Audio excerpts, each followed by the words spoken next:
So Kashyapa Muni says this to Aditi. He says, our offspring is not going to be powerful enough to dislodge Bali Maharaj from Amaravati. The only way this is going to happen is if this is your heart's desire. If you want this, you're going to have to go to Vishnu. None other than Vishnu is going to be able to do this. And he, of course, everyone knows the story of what was necessary previously, right? The demigods went to Vishnu. They had to churn the ocean of milk, get the nectar. Mohini Murti had to give it to the demigods. And only by the intervention of Vishnu were the demigods able to rout the demons in the first place.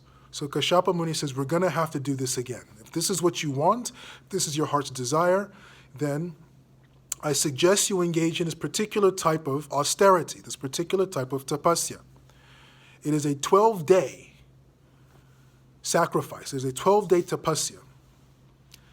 By doing this, you will please Vishnu, and then you can ask Vishnu's blessings in order to have a son that can dislodge Bali Maharaj from heaven, and Indra, your sons, can regain the throne. Aditi, she did this. She took this to heart. She engaged in this 12-day tapasya to worship Lord Vishnu. And Vishnu indeed appeared to her.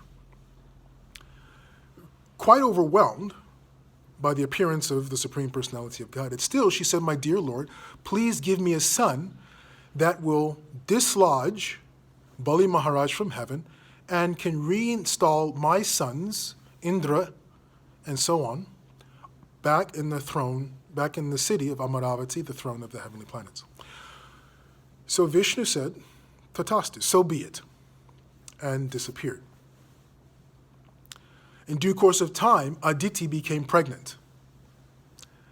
And she gave birth. And when she gave birth, much like the story of Devaki and Vasudeva, when it was time for Aditi to give birth, lo and behold, appeared the Supreme Personality of Godhead Vishnu in 4 arms with a conch shell, disc, club, and lotus flower. So they were a bit confused. One would expect a baby child, and here appears a full-grown man with 4 arms. Vishnu, essentially. Something they were not quite expecting. Vishnu blessed them and then took the form of Vamana Dev. Vamana means dwarf, small. And Aditi, seeing her son, Vamana Dev, Kashyapa as well, and all the demigods, from Lord Brahma to the Mother Earth, all the demigods who were not chased away by Bali Maharaj, all came to celebrate the birth of Vamana, knowing him to be the Supreme Personality of Godhead, Vishnu. He was given ornaments, he was given a kamandalu, because he was taking the role of a Brahmacari, young Vamana, a mendicant sage. So he had the kamandalu, an umbrella, and immediately he left home, as a Brahmacari is wont to do. He went to the place where Sukracharya was engaged in helping Bali Maharaj perform 100 Ashvamedha Yagyas.